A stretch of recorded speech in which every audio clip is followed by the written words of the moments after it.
Lep pozdrav, spoštovani obiskovalci, spoštovane obiskovalke na okrogli mizi v dokaj intimnem vzdušju.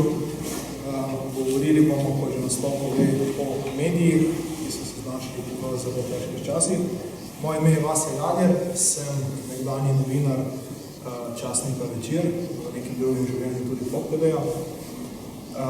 Z menoj so danes profesorica Sandra Bašič-Latin, največja poznavalka medijske sfere med akademiki, kolega Marjo Velovič, novinar Dela in predsednik Sindikata novinarjev Slovenije, kolegica Polona Frelih, dolgoletna dopisnica Dela iz Moskve, ki je nedavno podala odpoved, potem gospod Klemen Krajger-Mišič, direktor direktorata za medije pri Ministrstvu za kulturo in profesorica Svetlana Slavšak, strokovnjakinja za antiko, tudi znana disidentka še iz časov nekdanje Jugoslavije in, če se ne motim, tudi sama urednica svoj čas satiričnega časopisa, za katerega ste tudi plačali neko ceno. Ja, kako se ministričnega časopisa. Skratka, vsi prav lepo pozdravljeni. Tema je samo po sebi občutljiva, ampak absolutno nujno potrebna temeljite in predvsem iskrene obdelave, zato tudi naslov Resnica v medijih v času laži. Naslov se navezuje na znani citat Georgea Orwella, ki je dejal, govoriti resnico v času laži je revolucionarno dejanje. In jaz upam, da bomo danes z neko svojo malo revolucijo pripomogli k nekemu širšemu obratu v družbi. Zdaj, začel bi z malo bolj z poglobljenim pogledom oziroma z umestitvijo današnje debate v nek zgodovinski kontekst. Kajti zdi se mi, da v Sloveniji premalokrat vemo, kako pomembni so mediji in v kako občutljivem trenutku smo se znašli. Pa bi vprašal vas, gospa Slavšak, simptom česa je sedaj ta vulgarizacija medijev, nekako umiranje tega ideološkega aparata družbe, in zakaj nam ne sme biti vseeno, če nam ne sme biti? Ja, jaz sem se naučila, ko se je začela tranzicija, mi ni bilo jasno, kaj je to neodvisni tisk, oziroma neodvisni medij, kaj je to sploh. In pravzaprav mi se je razsvetlilo že v Ameriki, ker sem dojela, da pravzaprav neodvisni tisk popolnoma nasprotju tistega, kar smo mi mislili, po padcu Jugoslavije, je tisti mediji, namreč ne samo tisk, ki jih plačuje država. To so neodvisni mediji. Kar država mora imeti aparat za samokritiko. Mora imeti aparat zunanje kontrole in temu služijo neodvisni mediji. V tem času je to v Ameriki bil PBS, ki je res edini imel popolnoma neodvisne novice, neodvisne serije, neodvisno produkcijo v celoti, in je pokrival celotno področje federacije, oziroma kako v Ameriki pravijo nacije. To je nacija, ne evropska nacija.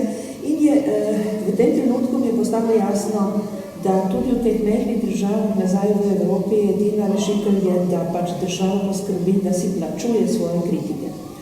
To se seveda ni zgodilo. Tako da smo imeli napačen pojem o neodvisnih medijih in zdaj pa doživljamo posledice tega, te ogromne napake. To ni edina napaka, ki smo naredili v tranziciji, se mi zdi.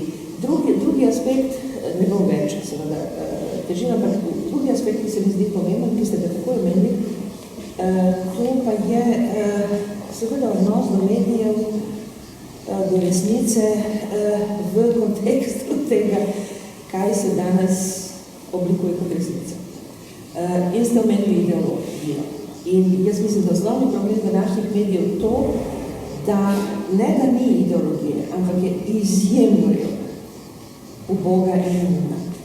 Namreč, če sklenemo ideologijo neoliberalizma v en stavek in to ga vedno slišimo, nismo se odločili za tržni pristop. Ni alternative, ne? Ta znanje slovan. Absolutno ni alternative in to vedno ponavlja isto manj, ki nima nobenega pomena. Neoliberalizem pravzaprav ni ideologija.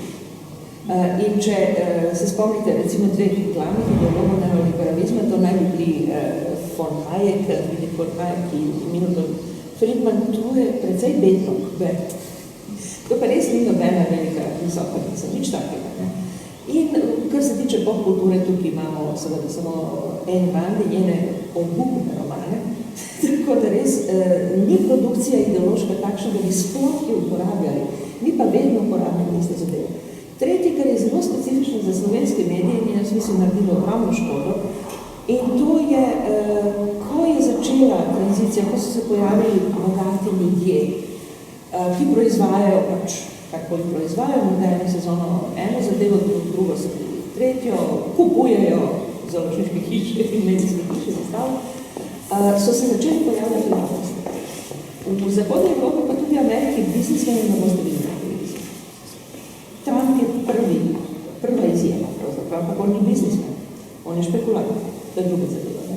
Ampak res, ljudje, ki so v velikem biznisu, ki so veliki industrialci, ki nekaj proizvajajo, ki nekaj zaslužijo, se sploh ne pojavljajo v medijih v zahodni Evropi, da se nikoli ne pojavljajo na televiziji v Franciji.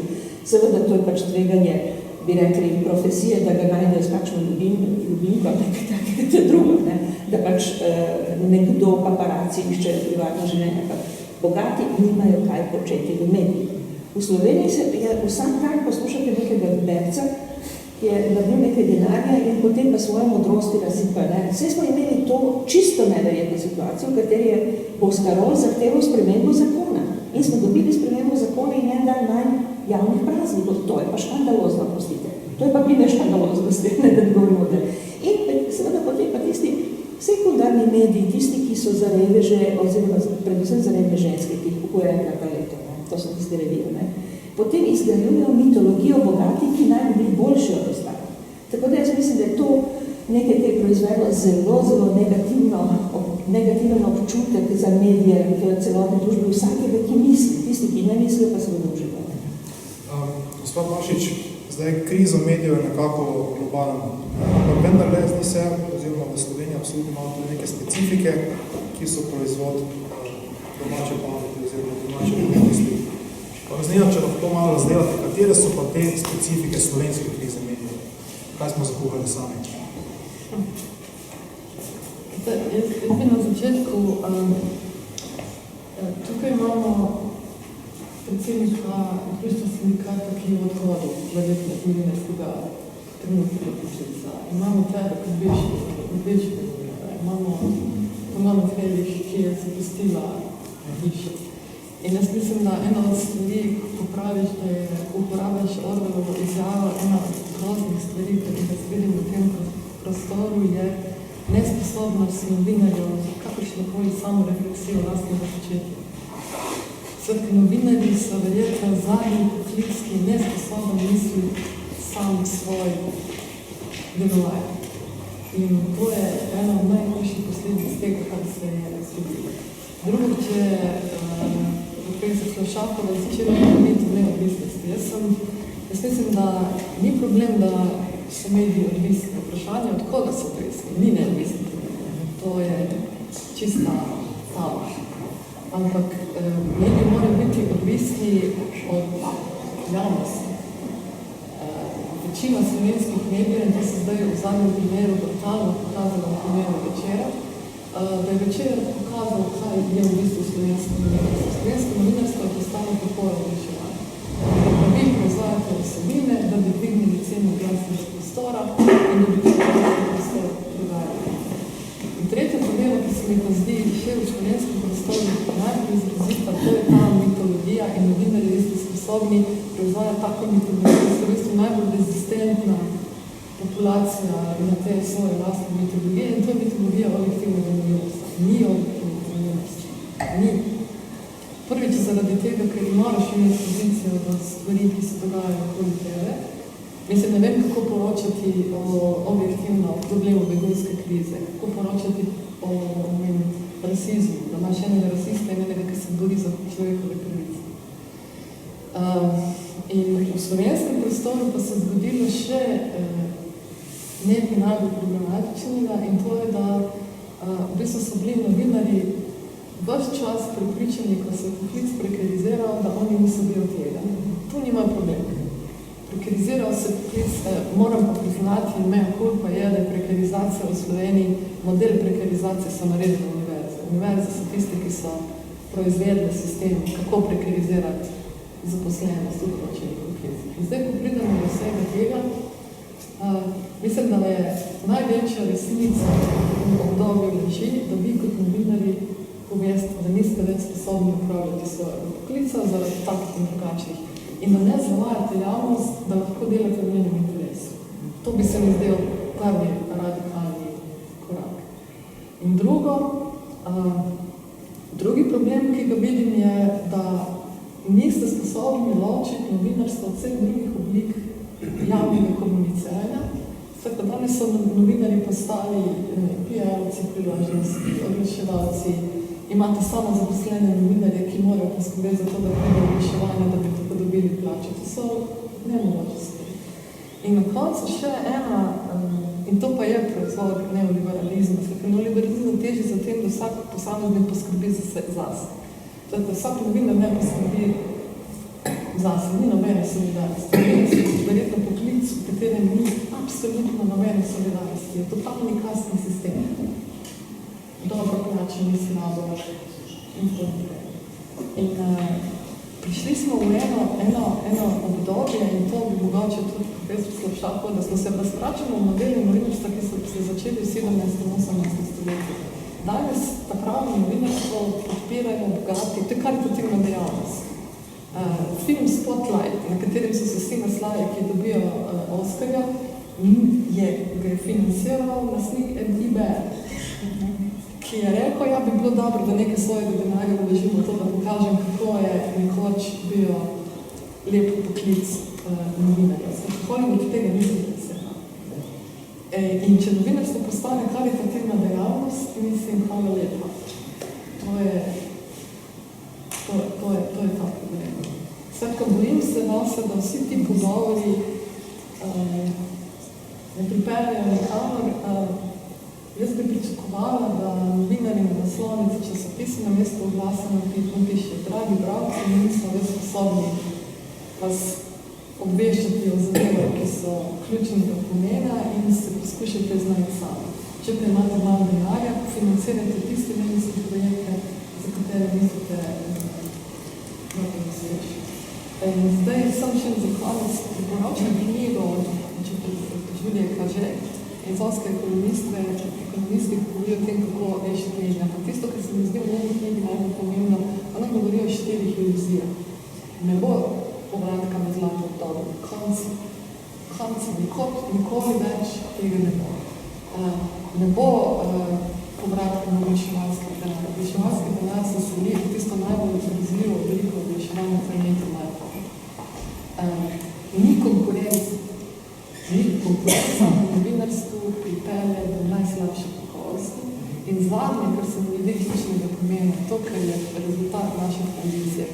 Ko se je začela tranzicija, smo mi mislili, da je država najboljši sovražnik svobode izražanja. Ni res. In to, kar je najbolj revolucionarno dejanje civilne družbe danes bi moralo biti, zahteva od države, da se javni denar nameni za financiranje raziskovalnega novinarstva, dobrega novinarstva in tako naprej. In država je dolžna to zagotoviti. In to je tisto, kar sva v bistvu sklenjeno in počela v teh javnih razpravah. Ljudem razložiti, zakaj država ne sme izstopiti iz tega področja, ne sme prepustiti vse trgu, ampak mora jasno povedati, to so projekti, ki jih bomo financirali, ne mediji, novinarji. To je ključno. Gospod Krajger, ali je država potem takem pripravljena financirati nekoga, ki jo bo kritiziral in predvsem v kakšni obliki?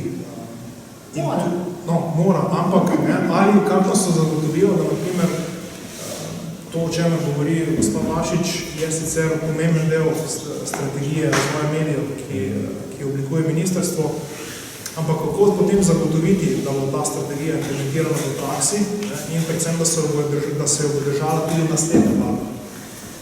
Ja, zdaj tako je. Strategija je več ali manj, bom rekel, dokončno je pa napisan osnutek. Čakamo na predloge in že tu je recimo eno morda zgovorno dejstvo, da danes smo od 3. pa do zdaj niti enega uradnega, kakršnega koli predloga ni prišlo še na ministrstvo, kako zadevo izboljšati. Meni je seveda ogromno kritiziranja, predloga pa nikjer nobenega. Do 15. Do 15. Se pričakujem, da bomo 14. imeli polno mizo, ampak če pošljete 14. seveda to pomeni, da potem se o tem predlogu ne da razpravljati. Se pošljete tik pred zdajcem in to. No, ampak kakorkoli že, kar se tiče raziskovalnega novinarstva, bomo že letos nekaj, bom rekel, manjši znesek skušali zagotoviti za en raziskovalni projekt. To seveda ne pomeni, da bo Ministrstvo za kulturo reklo, to morate delati, ker bi seveda popolno nonsens. Ampak meni osebno je všeč en tuj model, kjer v bistvu sama novinarska organizacija res prepoznajo odlično vrhunske raziskovalne novinarje. Se ti postavijo v neko komisijo in njena imena komisije ostanejo tajna do zaključka projekta. In ti potem izmed vseh projektov, ki so zberejo en projekt, vsi projekti, ki se pripravljajo. Ja. Recimo meni ta koncept mi je zelo dober. Takšen projekt skušamo zdaj financirati, seveda moramo speljati vse te procedure, da bo v skladu z zakonom, to je takšen bolj izreden projekt, in namenjeni, da smo financirani.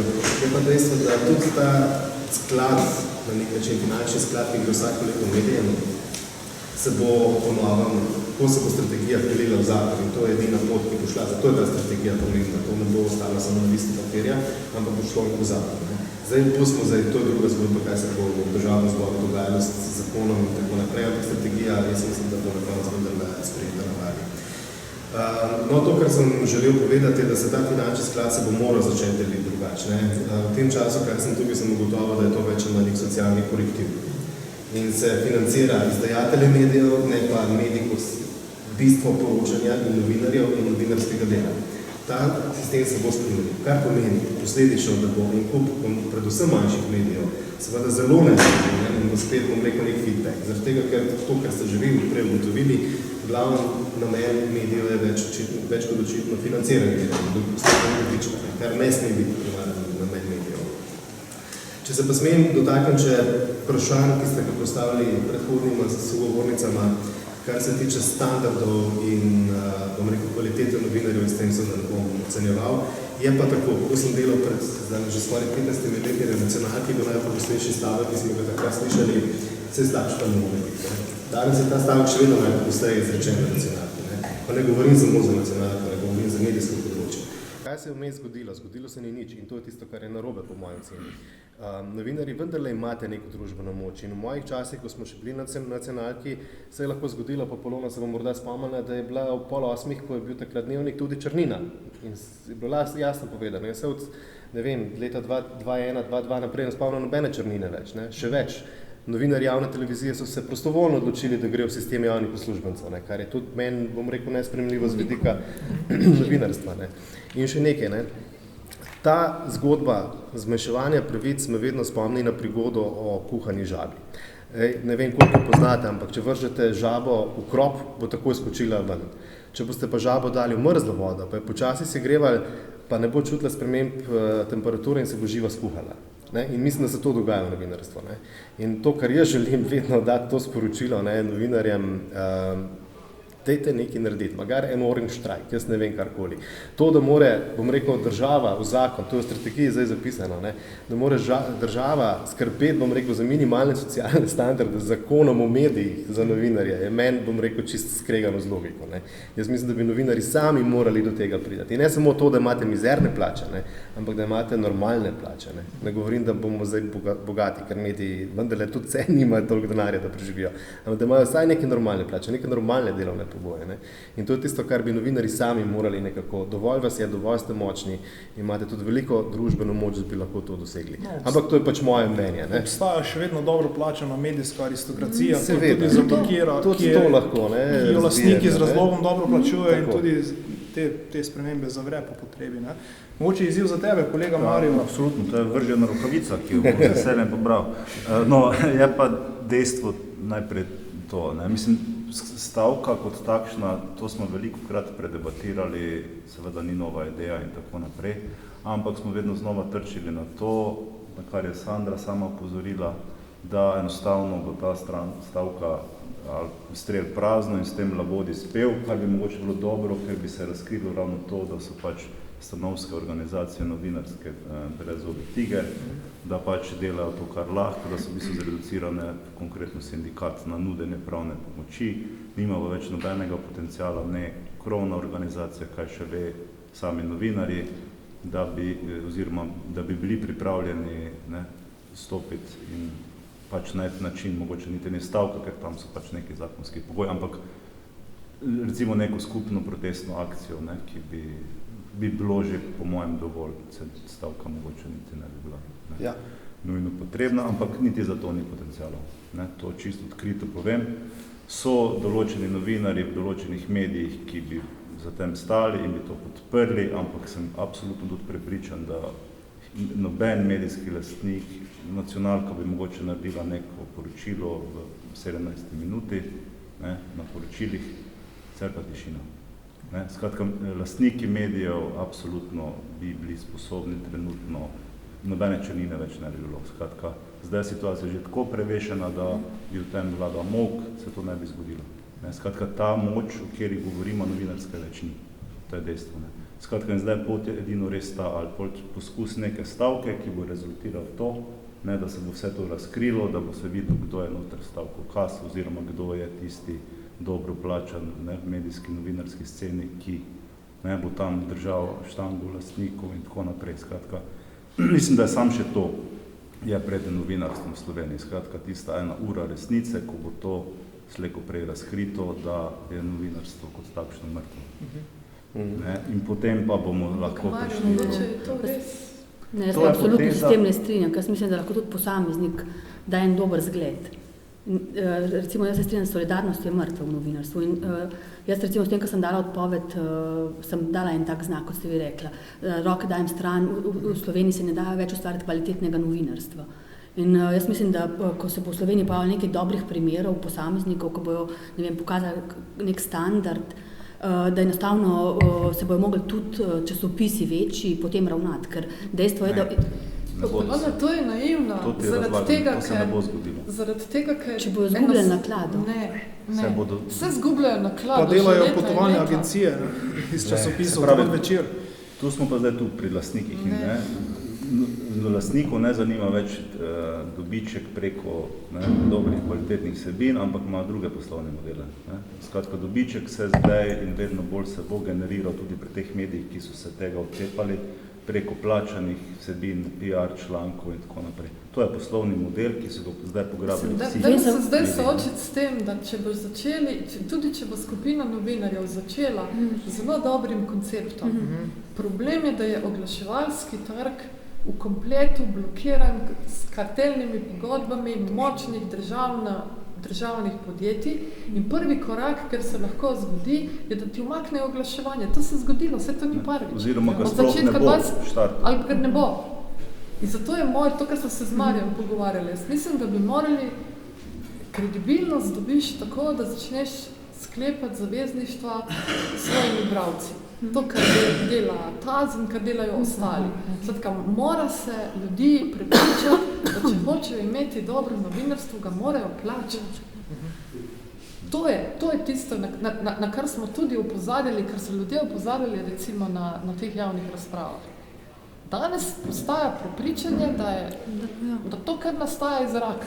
Ampak samo nekaj, ne? V Sloveniji je najbolj brani časopis so Slovenske novice. Zastavlja se vprašanje, ali so Slovenci pripravljeni plačati za dobro novinarstvo. Par tisoč že, ampak to je premalo. Skratka, v trgu sploh v Sloveniji Slovenski trg je premalo. Tudi če bi plačevali. Potem se vračamo na državo. Brez države ne gre. In jaz ne vidim, zakaj je to tak problem. Vse država je dolžna, vsej ta javni denar ni denar, ki ga je, to je denar, ki pride iz davkov različnih. In iz tega javnega denarja je potrebno sofinancirati takih projektov. In takih primerov obstaja. Če smem reči, zdaj, glede na to, da imamo v nacionalnem programu za kulturo umeščene tudi zadruge in kooperative, smo mi seveda to upoštevali kljub kritikam nekaterih, da je to morda tudi že preživel koncept. Ne? Ampak vendarle se mi zdi vseeno boljša varianta, da država financira v vedno večjem odstotku od tega celotnega sklada, da financira vedno večji odstotek in to tudi je v strategiji. Neprofitne medije, se pravi neprofitne, mislim tiste, ki že po sami pravno-statusni organizaciji niso ustanovljene za namen doseganja profita, ne. In ta znesek, kot sem rečeno, se bo povečeval in s tem bo tudi ena varianta možna, kjer bi lahko recimo novinarji prišli zraven. Se pravi, po eni strani boste imeli tisti, bom rekel, zagonski kapital na nek način, ki vam bo omogočil postavitev vsega skupaj in čas, ko si boste lahko pridobivali sredstva počasi od bralcev in zagotavljanje kredibilnosti. Ne? Kaj pa recimo te že uveljavljeni mediji bodo lahko še zmeraj na to? Neprofitni polona. Aha. Neprofitni. Se pravi, zavodi pomeni zavod, ki se, skratka, bi ti lahko ustvariš profit, pa profit gre nazaj v dejavnost. Tako je, če smo čisto terminološko natančni, ne, prihodek nad stroški gre nazaj, ne, v bistvu dobička kot takega recimo v zavodu ni, ne. Ampak tisto, kar je, tudi zakon o zavodih določa, da ves presežek dobička oziroma prihodkov, ne, se more porabiti za dejavnost, za katero je bil zavod ustanovljen. Dejavnosti so pa točno naštete, kaj je zavod. Ne. In to so zadruge, zavodi, kooperative. Ne. To so te tri glavne zadeve. Ne. Kolegica Polona, zate vem, da če bi bila stavka, bi šla zraven, ne, ker si pokazala, da imaš to sposobnost samorefleksije. Ali se ti strinjaš z temi ocenami glede stanja poklica in predvsem, ali novinarji potem takem, ko dopuščamo te prakse v lastnem poklicu, sploh še imamo legitimnost za neko družbeno kritiko nekih tajkunov, če v bistvu po naših lastnih firmah delajo tako in sami delamo za tajkune. Ja, jaz ne vem, jaz mislim, da v bistvu ni problematično, če si ti, ne vem, zavezan profesionalnim standardom, lahko tudi delaš tudi za tajkuna. Odvisno je, če ti upoštevaš standarde in ne delaš reklame, recimo. Ko recimo jaz zdaj gledam, lastnik dela Stojan Petrič, v Slovenskih novicah so se takoj pojavili članki, ki so mi peli hvalnico. Recimo, to je popolnoma nedopustno. Ni pa nujno, da en tajkun ne more denarja tajkuna, da ti ne moreš ustvarjati dober medijski produkt. Ja, dokler njega ne izzoveš, ne? Verjetno, dokler se ne vtakneš. Ne vem, jaz tudi mislim, da pametni tajkuni, če želijo imeti uspešen medij, vejo, da pač lahko dajo denar, ampak bodo tudi najeli urednike, ki bodo profesionalno opravljali svoje uredniško delo. In jaz mislim, da v novinarstvu je predvsem problem, smo mi sami novinarji. Zato, ker smo zelo upogljivi, recimo zelo se bojimo za svoje delovna mesta. Recimo na delu, jaz sem 1 leto zdržala tam, ker sem potem videla, da ni nobene možnosti solidarnosti. Ne vem, ko so začeli odpuščati ljudi, so vprašali, bomo zdaj kaj naredili. Vsi so gledali v tla, noben se ni odzval. In enostavno, ne vem, jaz mislim, da ni problematično, kdo te financira. Problematično je, koliko smo novinarji profesionalni in koliko so uredniki pripravljeni ščititi profesionalne novinarske standarde. In jaz mislim, da, kot sem že rekla, ni problem, kdo financira medije, problem je, kdo ustvarja medije. Gospa Slapšak, kaj bi vi rekli, ali smo mediji še legitimni, imamo ta mandat javnosti, na katerega se venomer sklicujemo, ne? Če smo psi čuvaji, čigavi čuvaji smo v resnici? Mediji ali novinarji? Pardon, mediji. Mediji, ja. Za novinarji seveda ne bi bila sigurna, ampak to bi pač morali imeti neko raziskavo. Ampak nekaj drugega, jaz mislim, da je treba omeniti. Mi smo imeli peh v Sloveniji, ampak tudi v celotnem, na vseh ruševinah Jugoslavije so imeli isti peh. In to zelo pogosto pozabljamo. Bivša Jugoslavija je bila izjemno medijsko pokrita država. Ne samo, da je vsako mestece in vsaka vas imela svoj časopis, ki ga seveda partija kontrolirala, vsaka fabrika imela svoj časopis. Ne? In je bilo ogromno zaposlenih novinarjev, ki so pisali točno to, kar hoče lokalni komitej in nič drugega. Ne? Ko se je zadeva spremenila in ko so se pojavile lokalni oblastniki, je zadeva bila pravzaprav etična katastrofa. Ne? Ogromno število teh nesrečnikov je takoj šlo v vojne dopisnike in smo dobili tisto medijsko katastrofo, ki se je že seveda pripravljala pred vojno, med vojno še hujše. Tako da pravzaprav smo mi podedovali ogroman aparat, kaj je trebalo narediti? Po moje je takrat bila odločilna ideja zadruge. Zdaj seveda lahko popravimo zadeve, morda z zadrugami, čeprav nekdo misli, da so zastarele, ampak takrat je trebalo misliti na te zadeve. In smo zgubili pač material, ki je šel tajkunom, ki so potem naredili to, kar zdaj delajo. Drug problem je, da se je razvila celotna pseudoznanstvena disciplina, ki se imenuje, jaz bom dokaj neprijetna, upravna znanost. In z upravno znanostjo obstaja tudi nekaj, kar se imenuje menda menedžerstvo in PR. To so discipline, ki so zasnovane na lažeh. PR je popolno nasproti retoriki. Ne gre za argument, ne gre za resnico, gre za čisto laž, ki jo treba nekako obrazložiti. In potem, ko dobite naslovnico Večerja, ki reklamira pohištva, se ni treba čuditi, to je točno to. Če imate umetnike, strokovnjake, tudi z akademskimi titulami, ki se ukvarjajo s PR-om, smo na tem. Torej, mediji bi morali res neodvisni mediji, če jih zdaj zamislimo kot fantomsko bitje, ki se rojeva iz zadrug, ki neguje alternativne kvalitete in ki je neodvisno v tem smislu, da je pač na strani, bi rekli, raziskovanje resnice, kar resnice ni, seveda. Če hočete resnico, greste v cerkev. Tam jo prodajo po določenih cenah, precizno, točno vedo kaj. Ampak mi pa raziskujemo meje znanja in ne resnico. In v tem kontekstu je zelo pomembno res videti, kakšne so formalne možnosti. Jaz ne verjamem, da so vsi novinari pokvarjeni. Jaz mislim, da je treba aristokracijo pač nekje v blato poriniti in nekaj takega, novinarsko aristokracijo. Jaz mislim, da je ta, če hočete, ta popolnoma neumna PR-ovska ideja o uravnovešenosti končno pripeljala do tega, da imamo pravi propagandni naci-pučistični medij v Sloveniji. Oprostite, ampak Nova 24 TV je točno to in nič drugega. In se postavlja vprašanje, a mi res ne vemo, kaj je propaganda? To je eno od medijskih področij, ki so najbolj raziskovane. Točno vemo, kaj je propaganda. In jo gledamo vsak dan in ne reagiramo. To je tisti problem, ki ga bomo morali reševati z zadrugami, z skupinami in z neprofitnimi organizacijami. Ja, ker znašli smo se v situaciji, ko lahko politična stranka mirno ustanovi lasten medij in ga oziroma propagandno trobilo in ga prodaja kot medij. Na drugi strani pa se ne more zgoditi, da bi se ustanovil nek neodvisen medij po sistemu od spodaj navzgor, ki bi deloval tudi skladno z načeli preiskovalnega novinarstva. Rok bi moral imeti svojo TV postajo, Naprimer.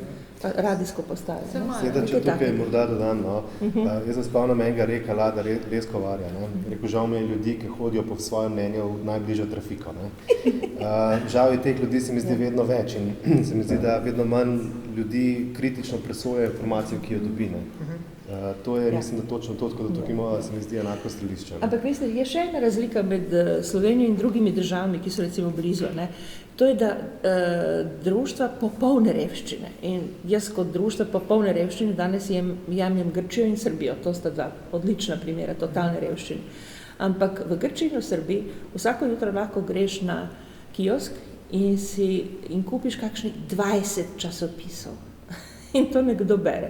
Da to ni samo izmišljotina, govori tudi podatek, da v Srbiji kupujejo in v Grčiji kupujejo knjige v popolnoma neverjetnih številih, ko primerjamo recimo Slovenijo. V Sloveniji največji hiti najbolj nagrajenih avtorjev pridejo do 500 primerkov, morda Vojnović pride do nekaj tisoča, vsi ostali do 500 primerkov. V Srbiji tudi kvalitetne knjige, ne samo trash. No je pa trg toliko večji, Ni toliko večji, ne pozabljati, ni toliko večji. Kaj potem bralna kultura? Niti bralna kultura, nekaj je, kar niso še raziskovali, ampak če Ninov nagrajenec gre z 50 000 primerki, ki so prodani, in se to primerja s slovenskim primerom in Slovenija naj bi bila bolj kulturna, imela večjo pismenost in ostalo, se je res treba premisliti, kaj se pravzaprav dogaja. Jaz mislim, da je, če hočete v primeru Srbije in posebej v primeru Srbije, verjamem, da je to ženska publika, ki kupuje knjige, ki tisto penzijo od 100 evrov in je cel sistem kraje kartic velikih založnikov, razprodaje kuponov, množično, recimo skupina žensk izkorišča eno kartico in z drugimi besedami štosi revežejo, ampak to bo naša prihodnost. Tako da res treba misliti, kako v tem kontekstu malce izboljšati to zadevo z branjem nasploh in kritičnim gledanjem medijev. Gospod Krager, mene vendarle zelo tangira področje lastništva. Večkrat smo se ga dotaknili, pa zdaj dokončno razčistimo s tem riba pri glavi smrdi, medij pa pri lastniku. Pa me zanima, v strategiji velik poudarek namenjate tudi lastništvu medijev, kjer nekako pravite, da bo država zagotovila transparentnost medijskega lastništva. Zdaj, vi verjetno tega ne morete reči, pa bom jaz dejal, da se je to tudi pisalo bržkone z gospodom Petanom v mislih, ki je spletel cel konglomerat med seboj nepreglednih firm, del katerih je tudi časopis Dnevnik. Ampak zanima me nekaj, v strategiji pišete tudi o divji in netransparentni privatizaciji medijev. Pogrešam pa vendarle neke mehanizme, ki bi v bodoče preprečili to vrstno privatizacijo. Ker sedaj vidimo, medijski lastniki so ljudje, ki so dostikrat v kazenskih postopkih in v nekih preiskavah zaradi resnih obtožb, ki prihajajo z nerazkritimi finančnimi konstrukcijami in prevzemajo v bistvu nacionalno relevantne medije. Kako to preprečiti? Najprej ne povem, da gospod Petan ni bil na prvem mestu. Zdaj, kar se tega tiče, morate vedeti, da strategija so predvsem postavljeni cilji. Konkretizacija bo potem pa v zakonu. Je pa že v strategiji prav na lastništvo smo dali že tudi nekaj konkretnih predlogov, vendarle. Prva zadeva je, da mora medij razkriti lastništvo do fizične osebe. To je tisto, kar je prvi korak, ki bo pomagal v bodoče oziroma prihodnje, da do tega ne bi več prihajalo. Druga zadeva je večja vključenost Agencije za varstvo konkurence. To je naš posel, da jo prepričamo, da bo bolj vključena. Namreč zakaj je njihova vloga tako pomembna? Zaradi tega, ker imajo tako know-how, imajo znanje in imajo tudi ustrezen software, da lahko odkrivajo tudi kakšne druge stvari. Namreč kar se danes dogaja. In medij je ustanovljen pod enim DOO-jem, posluje pa pod 3-4 drugimi. To je recimo še en tak primer, poleg teh divjih, privatizacij. In seveda ta medij potem za nič ni odgovoren. To, če pride do prekrška, on bo rekel, jaz nimam nobenih prihodkov in niti prekrška ne bo rabo plačati. Torej, do fizične osebe mora biti lastništvo znano. Seveda vsi podatki ne bojo javno objavljeni že zaradi, zakona o varstvu osebnih podatkov, tisti, ki ne smejo biti. Bo imelo pa ali AVK ali Ministrstvo za kulturo, če AVK ne bo želel tega sprejeti, vse podatke, se pravi, javno bodo objavljeni večino podatkov o lastništvu, tisti, ki so pa pač zaradi druge zakonodaje prepovedani oziroma izvzeti, ki bo pa hranilo Ministrstvo za kulturo oziroma AVK. In že v strategijo smo tudi zapisali, da vse najemne pogodbe, vsa druga povezovanja, kapitalsko-upravljavska povezovanja v preteklem letu mora biti narejena, zapisana v letnem poročilu za naprej. Se pravi, že to, da je nabor podatkov, pa seveda ne pretiran, ker če imate pretiran nabor podatkov, spet nič ne naredite. Ampak tisto učinkovit nabor podatkov, ki bo omogočal ali AVK-ju ali Ministrstvo za kulturo, da razne upravljavske povezave preseka ali da že vnaprej prepreči kakršnokoli divje lastninjenje. Se pravi, konkretno je bojo pa konkretizirani z pravom v zakonu.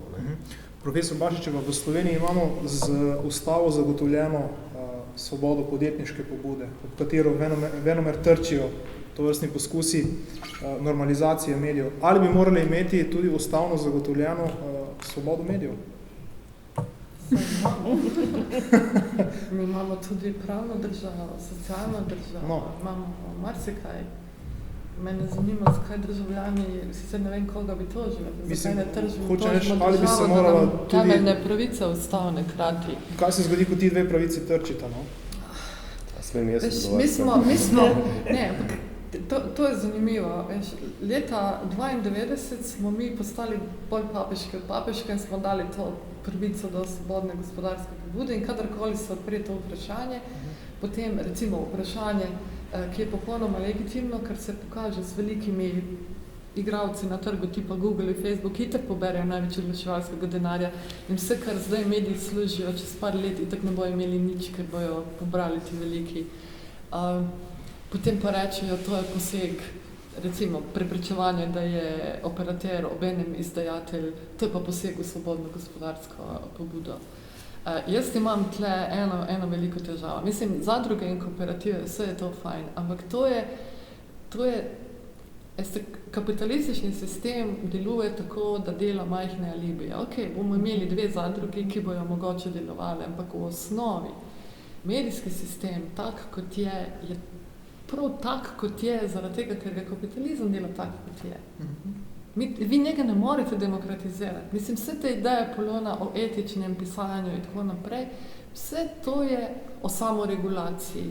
ta fantastična ideja o medijski pismenosti. Veste, da pogledaš z druge strani, skratka, Evropska komisija pove državljanom, mediji vas manipulirajo, zdaj se pa vi medijsko opismenite, da boste vedeli, da vas manipulirajo in da boste sami ustvarjali svojo... Mislim, to je napačno. Spet se vračam nazaj. Nam so privatizirali državo. Mi moramo pridobiti državo nazaj. Mi moramo to zahtevati od države, da počne to, kar mora početi, in to je, da varuje moje pravice. Marsikatera pravica do svobode izražanja je meni kratena. Ustava v 40. členu, 39. členu piše pravica do sprejemanja in razširjenja. Kako lahko jaz razširjam? Kako mi to država lahko zagotovi? Nimam tega. Zato, tudi ta del je kraten.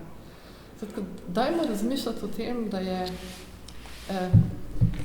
mene vsakič preseneti eno banalno dejstvo, ko so recimo protesti, tudi zdaj v Rogu, kako so vsi naivno pričakujejo, kako bojo mediji poročali o tem.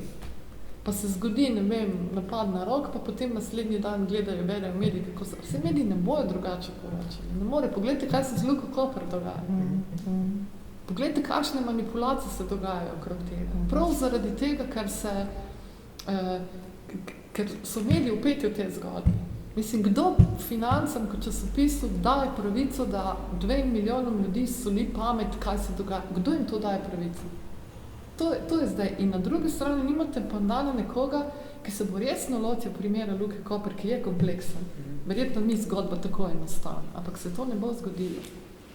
Zakaj nihče od medijev ni stopil na noge in rekel, oprostite, predsednik državnega zbora, delavska stavka je pravica. To ni teroristično dejanje, to je pravica. Tudi če je nenapovedana. Na tem smo se izborili tudi to, da imamo, 8-urni delovni teden, da lahko, mi smo zelo mentalno šli korago. Jaz se strinjam z vami. Jaz se spomnim takrat, ko je na FDV ustanovljen bil oddelek za odnose z javnosti in moje prvo vprašanje je bilo, kdaj je to znanost. Ampak od kdaj je management znanost, od kdaj so določene in konec konca, če vzamete temeljno knjigo očeta PR-ja Bernaysa, tam boste zelo jasno videli. On brutalno jasno pove, kaj je naloga propagande. To ni nič takega, ampak težava je to prepletanje. Veste, da je lahko, ni jasno določeno novinarstvo, s PR-jem nima nič. Nič. Novinarstvo je izključno, jaz, ko berem novinarjev članek, pričakujem, da bi mu novinar razložil v mojem interesu. PR je pa plačano sporočilo. Jaz moram zagotoviti, da je moj delodajalec dobro predstavljen v medijih.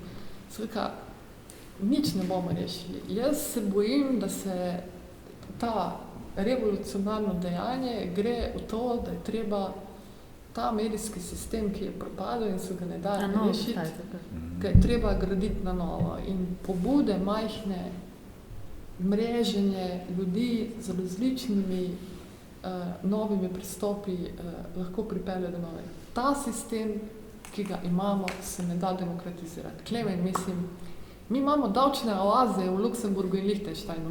Nehajmo se slepiti. Mi imamo predsednika Evropske komisije, katerega medijev z davčnim oazem. Mi imamo lastnike medijev, kjer države ne razkrivajo te podatke. Oni bojo mirno rekli, vse je legalno. Vse je legalno. Vse je legalno. Država demokracija je, da je rok legaliziran. Ampak samo da odgovorim to, kar si vprašal v bistvu na začetku. Ja, je svobodna podjetniška pobuda v ustavi, ampak je tudi pravica do obveščenosti v ustavi. In 14. ali 15. člen, vedno pozamem, kjer člen je, jasno določata, da kadar pride do trka, prevlada tista, ki v konkretnem sporu zmaga. To je zahtevan 3-delni ustavni test, ampak če imaš dovolj znanja, se da upravičiti. Tukaj niti ne rabiš dovolj znanja. Ne, lahko tudi zakonodajalce. Na proceduralni napaki nas bojo dobili. Na zakonodaji. Oprostite, ali ni zakonsko kaznivo razširjanje lažnih novic? Ni. In zlonamernih novic? Sovražni govor je. Sovražni govor je. To ni sovražni govor. Ne, ni seveda, ampak je. Mi imamo recimo zakon o mediji 6. člen, ki pripoveduje, ampak veste, kaj je problem? Problem slovenskega prostora je, veste, kako pri nas ljudje razmišljajo. Mi imamo problem korupcije in zdaj korupcijo, kako? Slovenski način razmišljanja, dajmo to spremeniti zakon. Kaj boste napisali v zakon? Ne bodi koruptivan, ne laži, ne kradi. Vidimo, tako kot ste rekla, to je vprašanje religije, 10 božjih zapovedi. Mislim, to je problem. In mi imamo v zakonu 6. člen, ki prepoveduje, ampak to je absolutna prepoved. Prepoved diskriminiranja določenih skupin in ni kazenskih določb. Polona, mogoče istočnica zate, kakšen je potem takem, po tvojem mnenju, nek model, ki bi zagotavljal neodvisno novinarstvo in bi bil tudi finančno vzdržen? Ja, jaz se strinjam, da pač financiranje strani države. Ok.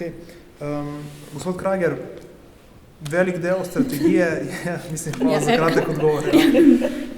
Financiranje strani države imamo že na primer RTV-ja. Vidimo, kako se obnese oziroma kako se ne obnese. Strategija namenja zopet velik del pozornosti, mislim, da 10 strani prav RTV-ju. Katere so ključne rešitve? Sprememba vodenja, tukaj je že kar velik neformalnih pripomb, ki bomo najverjetneje upoštevali. Popolna depolitizacija strokovnega sveta, vsaj na papirju se zavedamo, da pač še vedno tudi civilna družba... Kako vse na papirju zgleda depolitizacija? Depolitizacija pomeni, da bojo posamezne civilne družbe oziroma tisti, ki bojo imeli pravico sedeti v strokovnem svetu, ki bo zmanjšan na največ 15 članov, same imenovali svoje predstavnike, se pravi, jih ne potrjuje več državni zbor. Potem smo rekli, ok, po isti logiki, kot je recimo v zakonu o zavodih, ne, da ima ustanovitelj vpliv na zavod, bi pustili še vedno državni vpliv preko nadzornega sveta. Čeprav ravno ta določba je bila naletela na velik svet, kot rečeno, spet neformalnih kritik. In zna biti, da bomo tudi na tem delu razmišljali o tem, da tudi nadzorni svet depolitiziramo. Se pa po drugi strani sprašujem, da če damo spet civilno družbo noter, ne, oziroma pač gledne civilne strokovnjake, prvič, koliko bojo neodvisni, ne, in drugič, a bo šlo to skozi parlament ali ne. To je ena izmed rešitev. In prepoved vpliva strokovnega sveta na konkretno poročanje novinarjev in delo novinarjev. Ne. Tukaj bomo naredili pa tudi posledično v zakonu kazenske določbe, da pač enostavno preneha mandat svetnikom, če bi se vtikali v konkretno delo novinarjev. Ne. To je tisto, kar lahko z našega vidika naredimo. Ne. No, je pa eno področje, ki pa se ga strategija ne dotika, glede medijev pa se mi zdi zelo pomembno, in to je izobraževanje prihodnjih novinarskih rodov. Vi ste delali, oziroma še delate, mislim, prej ste delali na FDV-ju, še vedno ste v akademski sferi in ste v tem izobraževanju. Ali je ustrezno, oziroma kakšni novinarji prihajajo iz fakultete sedaj? Lahko se lahko na njih zanesemo, da bojo... Ti pijemaš, ne? Ampak leta in leta nazaj, ne? Kaj ne ti rečem? Se lahko na njih zanesemo? Jaz bi osebno, prvič se mi zdi neodgovorno, da se v sedanji situaciji na leto izšola tako število novinarjev, ki prihajajo v poklic popolnoma nepripravljeni. Nepripravljeni na to, kar se dejansko v poklicu dogaja.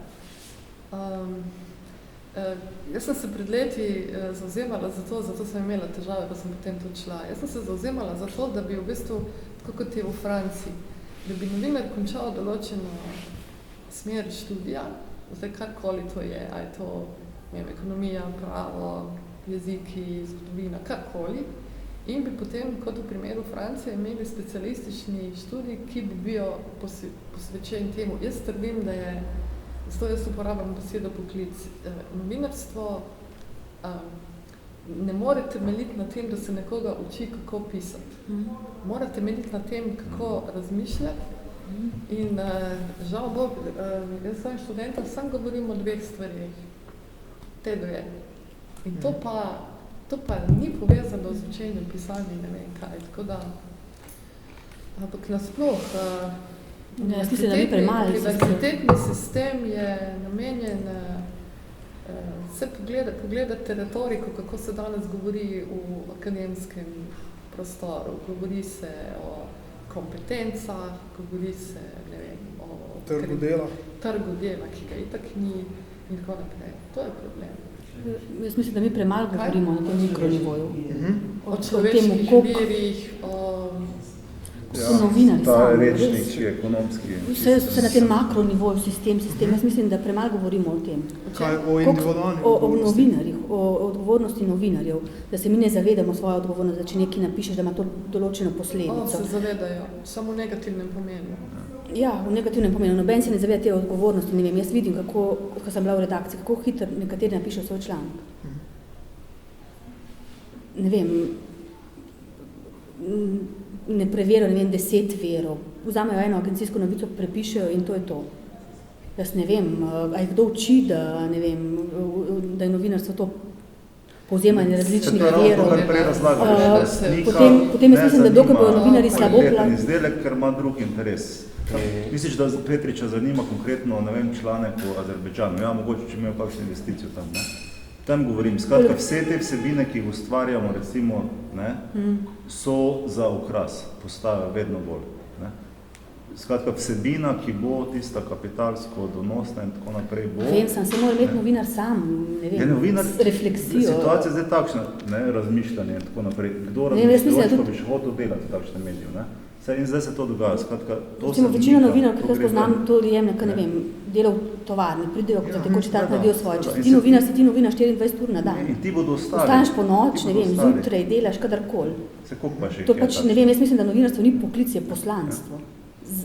Po moje. Ne, ampak ni več tega. Mislim, to zdaj umira, no? To in dokler novinarji, recimo problem je tudi to prekarno delo. Novinarji, ki so slabo plačani, so ful lahka tarča.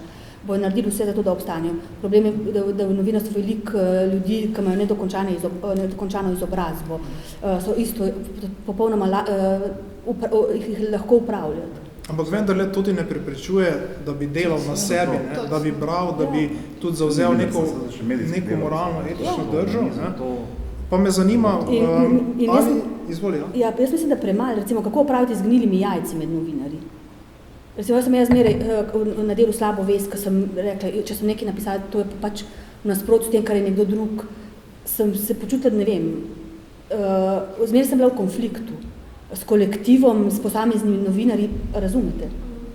Kako recimo, ne vem, enkrat postaviti, ne vem, tako na čisto vse in se lepo pomeniti. V novinarskih redakcijah se sploh ne pogovarja več. Recimo na delu prideš, sem pa šla v službo, pozdraviš, ljudje gledajo v tla, vse se pogovarja tako, ne vem, v filmih vidimo, v novinarskih redakcijah se pogovarja, se kriči, se razpravlja. Tega ni več v slovenskem medijskem prostoru. Novinarji se ne pogovarjajo med sabo. In samocenzura je močna. In samocenzura je popolna.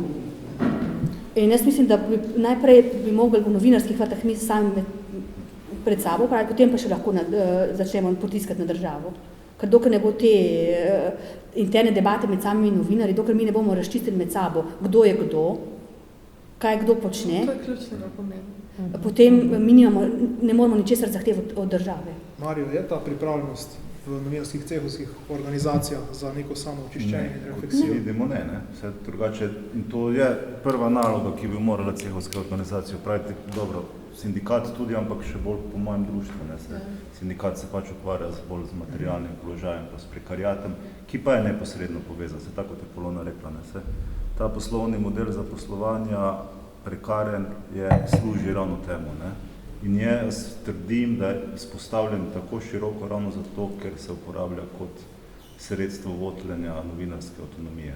Ker če je nekdo na pogodbi, ne vem kakšni, kako bo zagotavljal ta avtonomijo, kako bo takšen rekel, ne vem, svojemu lastniku, tajkunskemu, da tega ne bo delal, ker to pač ni v skladu s temi in temi standardi in tako naprej. Zato, ker če smem, je problem širše družbe. Ja, seveda, to je vse, kar govorimo, vse mediji so sam simptom, iz lastnih izkušenj povem, da javni sektor deluje enako. To velja za celo družbo. Nekdo se ne bo upal, recimo, ne vem, prevzeti odgovornosti, pribiti pomena zakona, čisto smo na pravni argumentaciji, zato ker ve, da je nekaj prav.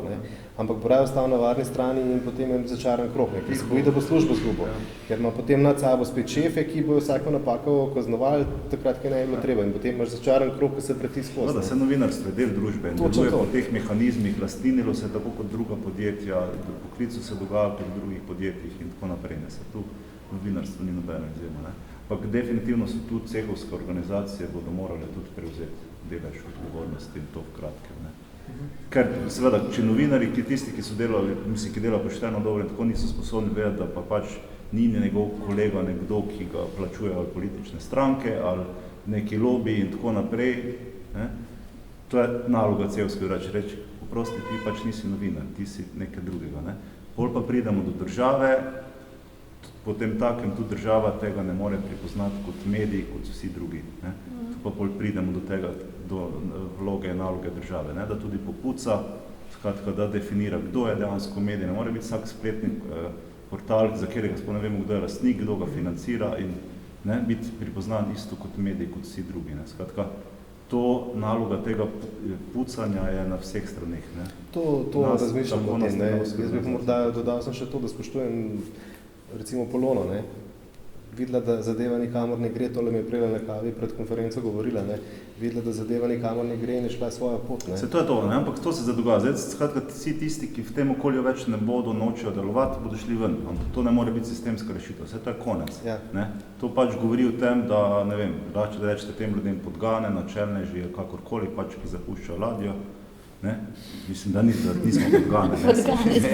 Ne, mislim, ni dobra primerjava, ampak govorimo o tem, ladja se potaplja. Ne? Zdaj, vsi pač ti, ki bodo ostali, pač se jim več ne bo rekli novinarji, ne? Tudi to bo treba razgovoriti. Medijski delavci, ki delajo po naročilu tega, onega dela pogovor s tem, zato ker je prijatelj od tega in tako naprej. Ne? To še se bo nek časa ta provizori, medija, neodvisnosti, ne vem. Ampak nismo pa se še dotaknili. Mi sicer lahko povemo, kaj je medij, pa kaj je izdajatelj medija, pa da občina ne more biti, ne? In podobno. Ne? In to vse lahko povemo, ampak ene zadeve, ki je pa bistvena, se pa danes pravzaprav še nismo dotaknili. Novinarski kodeks, pa spoštovanje, kako prisiliti spoštovanje, da bo to pa je naloga stanovske organizacije, kar se tiče, pravim, ne? Definitivno, ne? To je pa tisto potem, ne? To so pa tisti minimalni standardi, ki pa so zapisani. Midva z Marjom smo častnega razsodišča, bila v častnem razsodišču, ja. Je, bi upal reči, da je vse, glede na situacijo, da je organ, ne? In tudi, ne vem, mislim, da... Ampak z zelo omejenimi pristojnostmi, ne? To je to, vse tam se sprejme neka, ne, obsodilna obtožba, mislim, zoper novinarja, se v javno objavi in to je to. Ne? Se nič ne zgodi, ja. Vse ta novinar, ponavadi, če so neki dobro plačeni novinari, ki so itak delali tisto zadevo, ker jim je to nekdo naročil in ga plačal dobro, zato kaj pa ga briga. Mislim, zopet gre za nek sistem, ti daš nekomu nek ustni opomin, pa če rečeš, to ni v redu, ampak ni pa nobenih sankcij za tem. Ne? Naše cevske organizacije... Mi smo o tem zelo veliko razmišljali, zato sem to temo... Vi ste vezali na RTV-ju, na primer, ne? Ja, na spoštovanje kodeksa. Tako, ampak imamo spet težavo, ne? Karkoli se država dotakne kodeksa, spet vprašanje, zdaj pa država na kodeks vplivala. Ne? Se pravi, tukaj je vedno tanka meja, ki smo to razmišljali. Ampak smo rekli, ok, vsaj... Ja, točno tako, ne? In smo rekli, ok, vsaj na RTV-ju lahko rečemo, zberite si novinarsko razsodišče in tega spoštujte, ne? Vsaj to lahko naredimo. Več od tukaj pa je že vprašanje in tukaj pa spet mislim, da smo spet na novinarjih, ne? Koliko lahko to zdaj sami veljavce. Vse so modeli, bi se dalo govoriti o neki, mislim, o javnih oblastilih, ki bi imeli recimo stanovske organizacije in tako naprej, ne? Je bila že zavrnjena ta ideja. Tudi to, ne, smo to že probavali, da bi se v licencah in tako naprej, sedaj ne rečem, da so tisti modeli optimalni, ne? Ampak tudi tu bi bilo bolj potrebno to malo polnomočiti te stanovske organizacije, ne, da bi lahko to smo se pravi, mi smo želeli celo narediti obvezno objavo, mislim, to so bile moje ideje, ki smo to pisali, ne. Tako svet za medije, ki bi ga ustanovil zakon, dal samo orodje novinarskim organizacijam, ne. Da vzamejo licenco, ne, upravljene poklice. Ja, ampak tudi ni šlo skozi, licence niso šle skozi, to ni način. To brez veze sildo strategijo, če že v štartu vemo, da ne bo šlo na dobro. Ampak zapisali ste konkretno, da, naprimer, mislim, da svet za medije, da se ta ustanovitev tega organa blokira, ne, načrtno, z strani nekih lobijev, katerih?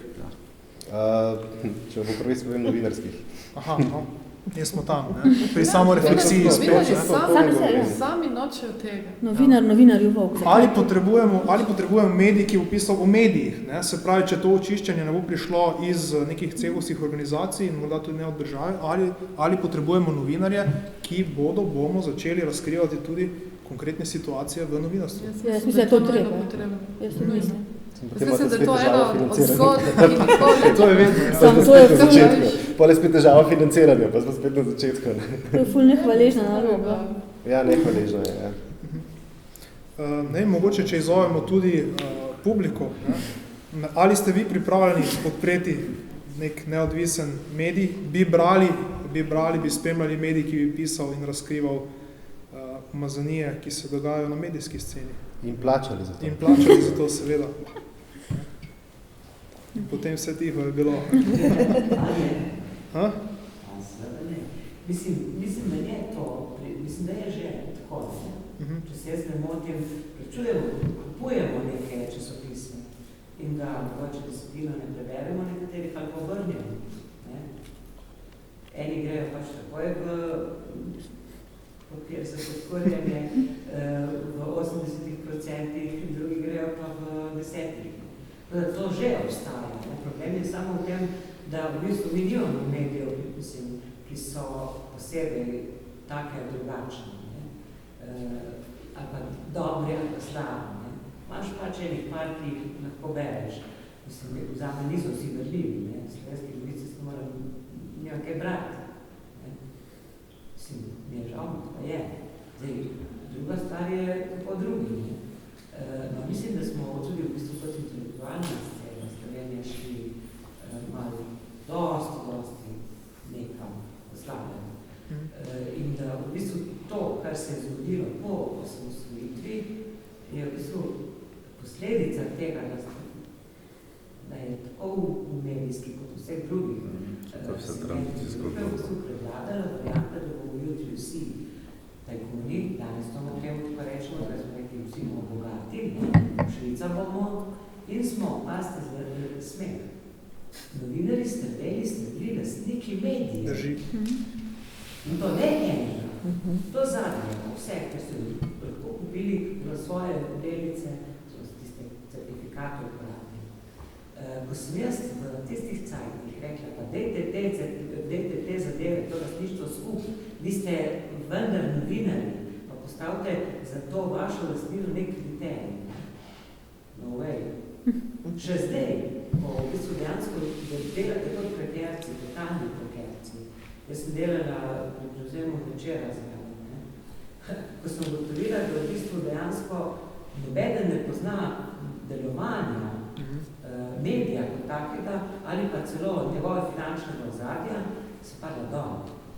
Ker ko sem jaz padalec, ki sem po ekonomski tehnik po prvem poklicu, rekla, gledajte, vam vi to vašo zgubo, ki vam jo škepajo, v 3 mesecih je več nimate. Ne, to ni res, mi to plačamo.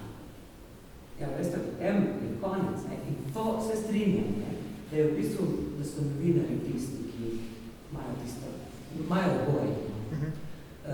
Tudi zadružništvo ne reši ničesa. Da smo si da jasni. Zadružno lahko rešiš, če imaš sistem poleg tega. To pomeni, če nastaja istočasno z medijsko sceno tudi en velik zadružni sistem. Ampak Slovenija je tako zelo neprijazna do tega, da tak sistem nastaja tako že zadnjih 16 let, maleti, če si po kapljicah, krvavo pošta. In to je eno kar konkretno množico nekih ljudi. Tako jaz mislim, da v bistvu na eni strani mora, ampak mislim, da država ni v formi, da bi spremenila, torej boste morali oboje reformiti. In eno alternativo, en medijsko alternativo, nekonfliktnega tipa ali pa non-for-profit, srečak zavod. Eni bomo mogli za ston del. Eni bomo mogli za ston del. Da mora. Če lahko kaj boš razlastnili v te lastnike, ta zgodba je konec. Tega niso dovoljeni se krajni več. Sem vprašanje, če se ti sporedno kaj bo nastalo, če bo dovoljno. Zdaj, če imaš en dober primer, se bo tudi drugi se bo prilagajal. Ja, če imaš financerja. Prost razlog je samo zaposlenih v kulturi oziroma v novinstvu. Status je tako ogabno, katastrofičen, da se ne more predstavljati bolj ogabnega statusa. Že SP je, kaj pa še bi samo zaposleni, kulturniki in novinarji. Zdaj sem hudič, če bi to na hitro ukinili, bi bilo pa katastrofa. Spremeniti pa nujno. Ja.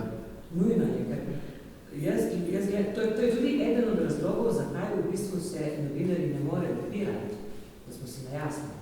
Ta status kot ta, ker njih to udari v trenutku, oni nimajo rezerv. Oni delajo prekerno, na mesec je to taka cifra, da te pobira, to so katastrofične cifre. In na drugi strani so to, paste, SP-ji. SP nima bolniške, nima dopusta, nima nič. To je to. Prav, SP bi morda jaz tudi z rezervo imel. Nekaterim odgovarja, da so SP-ji. Ne vsem, večini ne. Ni to, paste, ni to... To državo ne izenači davčno plačavo. Ja, recimo, ja. Glejte, to je lahko izbira. Ne mora biti to prisilni status. V tem slučaju je prisilni status. De facto je prisilni, se strinjam z vami. No, je pa nekaj, ne? Če dovolite, ker poznam to situacijo okrog Večerove zadruge, pa bi tudi nekaj želel specificirati. Zdaj niso bile samo sistemske ovire, ne? In to, da ljudje niso poznali stvari, ampak zopet trčimo v to novinarsko aristokracijo, ki je v tem konkretnem primeru blokirala spremembe, ker se ni bila pripravljena lastnim privilegijem odpovedati, ne? Ker ko greš ti v zadrugo, velja neka solidarnost. Mi smo takrat rekli, ok, moramo rešiti ta časopis s tem, da malo posekamo tudi svoje plače, ker če nam jih bo nekdo drug, na kar pa nekateri niso pristali. In to je to, kar pravite vi, da vendarle mediji delujejo, ti, ki so sedaj v nekem sistemu neoliberalnega kapitalizma, v katerem ni solidarnosti, ni morale, ni denarja za takšne reči, ne? In zato mora očitno priti neka sprememba izven tega sistema. Ne? Ker ta sistem bo ravno še po tej logiki. Skratka, ta aristokracija pa prekariat, ne? Srednji razred je umrl. Ja. Slika in prilika države. Ne? To je to, ne? Celi državi žal mora. No, vse je tako, no, vse, kot smo rekli, ne, vse to ni nič nobena. Kaj novinarska aristokracija je še sodi med novinarje, ali ne več? To bo ostalo v teh medijih. No, to se vi morate med sabo, mislim, jaz ne razumem. In kaj z njimi naredi? Mislim, hočete, da država naredi medijsko gilotino, pa ne razumem. Ampak jaz se strinjam s tabo, Jadranka, mi imamo eno tako, to so vse te mitologije. Eno od najboljših knjig v novinarstvu je že 100 let staro Daltona Sinclaira Brezček, ker je popisal, in to je knjiga, ki jo ne boste imeli v nobeni literaturi za novinarstvo in obstaja splošno prepričanje, da se ta knjiga ne tiska zaradi tega, ker je on bil tožen in ne mora vplaviti. Ni res, ker je popisal vse te zgodbe. Dajmo si enkrat razumeti, in to mislim tudi sindikati morajo razumeti, ne da se demokratizira tega sistema, ne da se.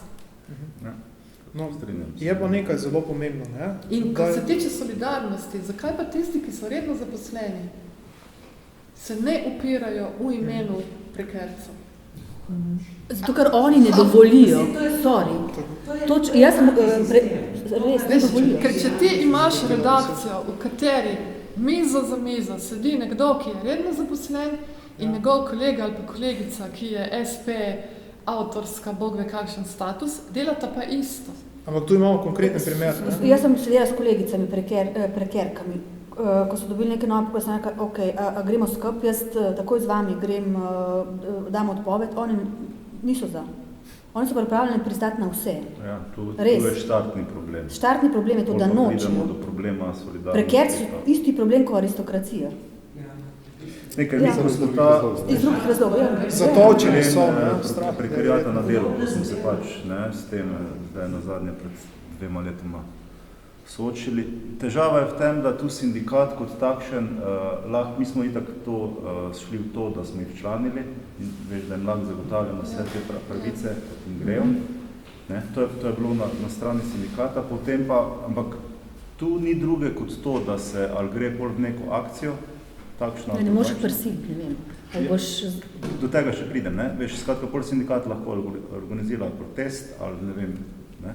Ali pač se posluži nekih pravnih sredstev, ne? Da inšpektorat in tako naprej, ne?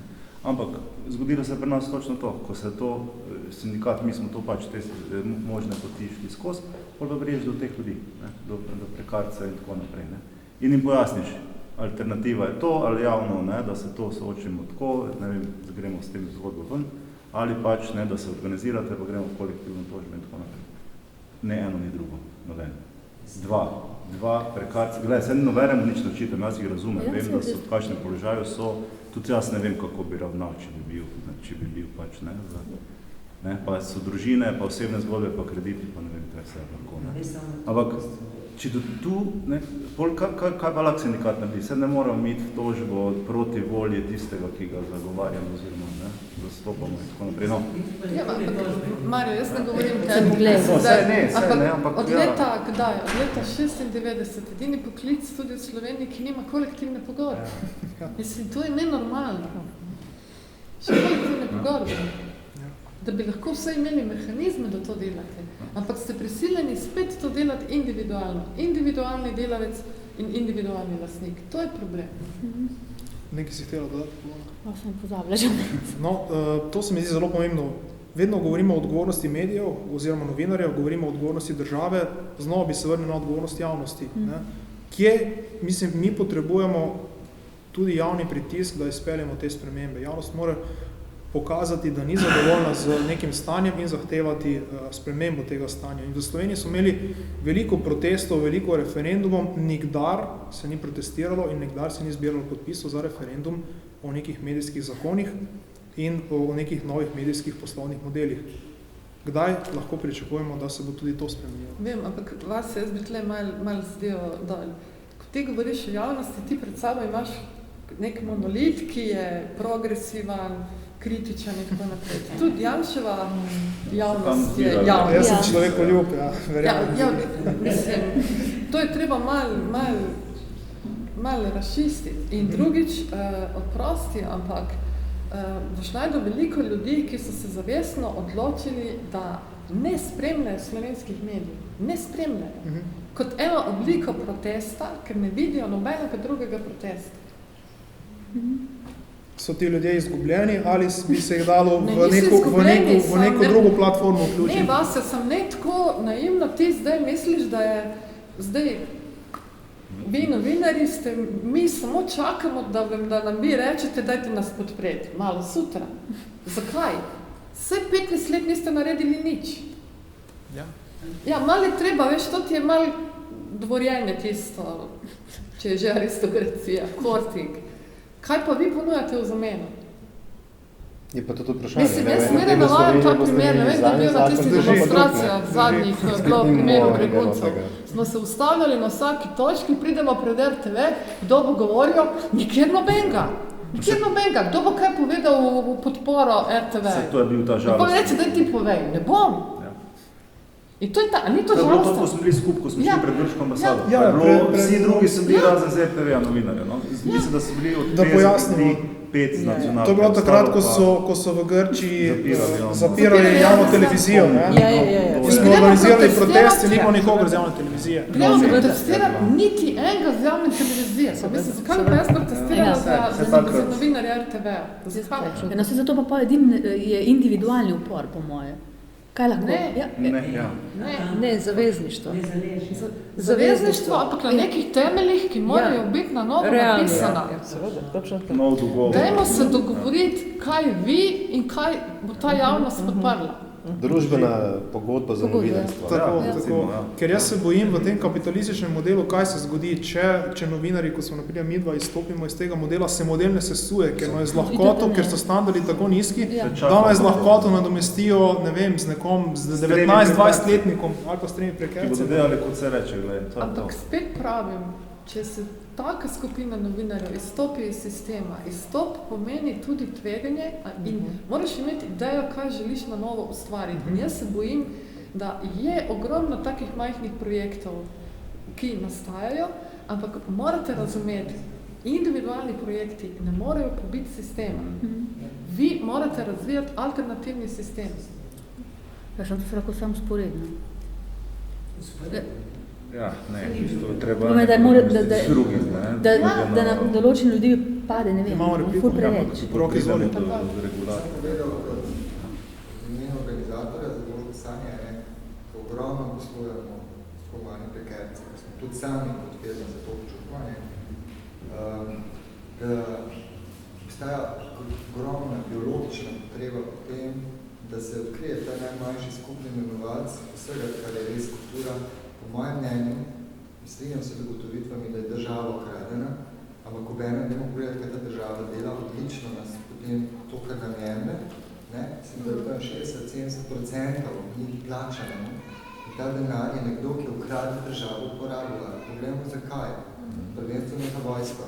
Jaz predlagam najmanjši skupni imenovalec, da postane cilj naš vseh, da država, kjer ni kultura tudi finančno močnejša od vojske, je pač barbarska in neizobražena. Rok, to je genialno, ampak dajmo se potem vsi novinarji se deklarirajo kot medijska vojska, novi naborniški sistem in da imamo paralelno vojsko in del denarja za obrambo gre obrambo pameti in vsega tega. To jaz vidim kot take kreativne oblike upora. Zamenjam budžet vojske in kulture in se bo vse samo poštimalo. Ja. Ne bo, ker se bo čez 2 leti spet vojaški budžet bo 3-krat večji kot kultura. Ne bo. Ne bo zaradi tega, ker bomo v tem izobraženi imeli odlične medije in takrat bomo pa v en glas ne bojo upali več lopovi eno stvar takole delati. Jaz se bojim, da ta koncept ne bi zdržal, ker bi aristokracija novinarska, kot ste premenili, postala še močnejša. Posledično lastniki prekarci bi še vedno bili prekarci na istih mizernih plačah. Ja. Samo eni bi dodatno. Ne smemo pozabiti na človeško naravo. Da bi se to izrodilo. No. Jaz mislim, ta država služi samo eno namen. To je to, da plačuje milijardo pa pol na leto za obresti za nekaj dolgove, ki se neki ljudje v našem imenu sklenili s ne vem kom, poglejmo s kom, par stolet zgodovine in poglejmo, kaj ta nekdo počel par stolet. To, kar je približno toliko dobijo in zato ne poroča nekomor, ker bo slovenska knjiga dobila vse podpore 700 letnih. Zato tega ta država zame nima nobene pravice več govoriti. Jaz tudi medijev, vse tisti, ki medijev več spremljajo že 7 let sistematično, ker me ne zanimajo, ker ne zaupam več medijev. In tudi se strinjam, da je treba poiskati nove modele, predvsem pa naravni koncepta, kaj je naš cilj. Skupnost, ki ima tako vojsko razmerje kulturo, ni skupnost, ampak je zlorabljena suženska skupnost. To so interesne skupine. In tukaj moramo mi postaviti cilje, da se prosto vidi, da to barbarizem, da finance so skrajno fundamentalističen verski časopis, da EBITDA je lahko kriterij ki košta €80 za produktivnosti in možnosti zlorabe. Ja. To so spremembe. Torej potrebujemo po tvojem bistvu kot nov model neke ne več medijske, ampak civilno-družbene platforme, ki ne bodo več samo informirale, temveč tudi motivirale in mobilizirale. Aktivistične. Tako, aktivistične. Naredimo tam kot tisto, če so se tisti, ki izvličujejo od nas medijski prostor, bojijo in to je to, da se povežemo. Zato treba skozi razmišljanje, skozi to, So kakšni modeli in zgledi v tujini, ki bi se jim dalo slediti, kjer se je že zgodil mogoče kakšen tovrstni preboj? Jaz sem se prav zdaj s tem ukvarjala, ker me je zanimalo, kakšni so vsi ti modeli, ampak spet pridemo do tega, da te zadeve, zdaj je recimo zelo popularno ta crowdfunding in tako naprej, imaš ProPublica, ki je eden od največjih, ali pa ta CR, ki je delal. Da, nizozemski je tudi. Ne, nizozemski model pa drugače, nizozemski model pa financira neposredno novinarsko delo. Recimo Francija daje na leto skoraj $500 milijarde državnih pomoči medijev. In sem šla gledati tudi, recimo, koliko kultura prispeva v Franciji z bruto nacionalnemu dohodku. In to je tisto, kar se pogosto pozablja, ogromno denarja prispeva. Vse skozi pa se ustvarja ta občutek, ki ga delova mediji reproducirajo, da je to parazitska sfera, ki itak nič ne počne, sam se perpetuira. Jaz še zmeraj pravim, da je eden od trenutno najbolj revolucionarnih korakov, ki jih je treba narediti, je treba razbiti ta monolitni medijski sistem. In zdaj prav v zadnji čas v primeru Luke Koper vidite, kako ta zadeva deluje. Ne morete. Ne morete. Zatka, za une, ki so na drugi strani, je Facebook, ampak ti moraš zdaj 5 različnih sajtov pogledati, da vidiš, kaj se dogaja in tako naprej. Ena stvar je sprememba in druga stvar je, da se mi dejansko moramo boriti za to, da dobimo državo nazaj in da povemo, kaj so naše prioritete. In to je politični boj, žal. Zelo politično. Sem to bi povedal, ker to je zadnji dogodek 4-dnevnega festivala za nami Sanje, na katerem so delovali okrog 100 vrhunskih avtorjev, Svetlana Makarovič, Lena Taufer, Milana Esiha. vsi smo nastopili za stoj, država je odrekla tudi evro podpore temu, ker ne kljub izrednim referencam, ki so primerljive najboljšimi producenti, ker, veste kaj, nevarni taki forumi, taki dogodki in poezija postaja te državi nevarna. Državi, kjer se predsednik vlade klanja v bistvu namestniku direktorja najbolj zloglasne obveščevalne agencije, kriminalne organizacije, kjer se klanja vojaškim predstavnikom tujih sil, ki so dokazano vpletene v interesne sile, pač se boji resnice. In jaz sem zelo, v teh 4 dneh se je pokazalo, da po 15. letu festivala Sanje, da kljub temu, da se je stelalo, jaz se mogoče dobujem nekoliko jezna prizadeto, ker smo, lahko rečem po teh 5 dneh, da se zgodi nekaj neverjetnega, taka energija, taka kvaliteta dogodkov, poezija, pravzaprav se je tako slišala kot že dolgo in tudi glasba. In sprememba je neizogibna. Jaz mislim, da smo pred njo, da smo že srednji in če Islandci zmagajo, bolje to signal. Bolje to signal, to je geslo. Mislim, zagotovo smo v nekem oskem grlu, ne? Ko se pač sprememba anticipira. Ne? Zdaj sam vprašanje, ali bo zadeva stekla naprej, ali pa ga bo raznesla. Mislim, lahko gre tudi v čisto drugo smer. Ne biti tako... Ja, čez noč, tako kot ne obetajo. Ne? Zbudili se boste. Oprostite, to je počistično načelo. Ampak še nekaj je. So določeni kanali, čez kateri morda mediji lahko na drugačen način delujejo in tudi formalno se organizirajo. To so pač tako imenovani satirični mediji. Ne? Charlie Hebdo je nastal kot edina možnost, ko v novinarstvu ni bilo več možno, ko v francoskih medijih ni bilo več možno povedati nečesar. Ne? In so se norci dobili skupaj in pravzaprav Charlie Hebdo je bil citiran v resnih agencijah, ker je imel novice, tako kot Canard Enchaîné, ne? Ista zadeva. Tretji primer, ki je izjemen. V trenutku, ko začne neoliberalizem harati po Angliji, se pojavi skupina norcev, ki parodirajo BBC novice. Monty Python. Ne? In kaj se dogaja naslednje? Kupijo nekaj teh šovov, uspeh je enormen in naslednja zadeva, BBC financira Monty Pythona, cel niz let, določen čas, in potem pa BBC se akomodira in sprejema kritiko, ki jo dobi od Pythonovcev in se res spremeni sistem obveščanja. Ne? In ne gre za to, da so Angleži bolj kvalitetni od Slovencev, oprostite. Gre za to, da tega udora, te injekcije satirične enostavno ni. Ko pogledam 1 minuto bučk, meni gre na bruhanje, mi je zelo žal. Ne? Take zadeve ni, pa tudi ti one-man show niso prava rešitev. Torej, nekaj, če hočete, zunaj institucionalnega strupa je nujno, da se začne ta dekonstrukcija sistema. Ne. No, imamo pa primer Fela Tribune na Hrvaškem. Seveda, ki je moral propasti, ker je nastal v zelo napačnem času in je zdržal dokaj... Ampak zdaj še zmeraj deluje. Oni delujejo kot fantomska redakcija, še zmeraj delajo iste zadeve, kot so jih prej delali. Ne? Tako da... Ampak je zanimivo, recimo to Hrvaška, pogledajte, kakšne so nenavadne koalicije. Ta hip je na Hrvaškem najboljši časopis, ki ga financira Srbsko nacionalno vijeće. Oziroma država financira. Iz državnega proračuna se financira Vijesti, ki je manjšinski časopis, ki je pa zaposlijo vse bivše novinarje, ki so jih izvrgli iz ostalih redakcij, ker so bili. Skratka, je možno te zavezništva... pa se razširiti, točno to, o tem govorimo. Ne? No, v Sloveniji imamo en pozitiven primer, ne govorim zdaj o satiri, ne, ampak če se navežem tudi na zadružni model Gorenjskega glasu. Ni to tako. Ni? Zakaj ne? Ja, ne da se. Prav. Zato, ker se potem zgodi tudi to je eno področje, ki je tudi ostalo popolnoma nepokrito. V denarja za medije je ogromno, ker se denar vali v občinska glasila, ki so propagandna glasila lokalnih veljakov. In če bi se samo ta denar vzel, vam garantiram, da bi imeli vse 5 časopisov, ki bi lahko normalno delovali. Samo to je treba dati pod kontrolo. Pa zmanjšati število občin. Imamo 4 medijev, ki jih financira občina. 100%. Potem imaš pa še...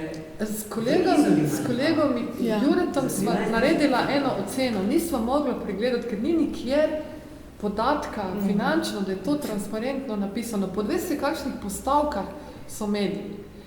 Naročanje IKEA, plačilo telefonskih računov. Resno so šla gledati finančno poročilo. Na vsak račun. Ja. Izračunala so pa neko projekcijo, smo vzeli eno statistično regijo, smo pogledali, koliko je denarja namenjeno na te medije in na leto se približno v tem sektorju občinskih glasil vrti okrog 800 do 900 milijonov evrov. Samo ta sektor, skratka denar je. Sam je vprašanje, zakaj se ta denar porabi. No, je kakšna možnost, da se ta denar prekanalizira za prave namene? Seveda je. Samo vi zahtevajte, da to počnejo transparentno. Pa bodo presahnili, ne? In ta glasila so potem nelojalna konkurenca kakršnokoli majhne zadrugi, ki bi nastala. In bi si tako moralo lokalno delovati po vsebinah in konkurirati z občinskim glasilom, za katerim stoji župan milijonar. In konec zgodbe. Ker ne more uspeti. No, vi v strategiji zapišete, da bo država spodbujala razvoj nekih zdravih lokalnih medijev. Ja. Na kakšen način? Ja, vse, kar lahko država naredi tukaj, da denar v tisto smer, kamor želi, da se ustvarja. Ne? Na tak način. Ne? Prav. Predlagam, da počasi zaključimo z tem delom in da pridemo na replike in vprašanja iz publike. Se pravi, odpiram razpravo tudi za vas sedaj. Izvolite.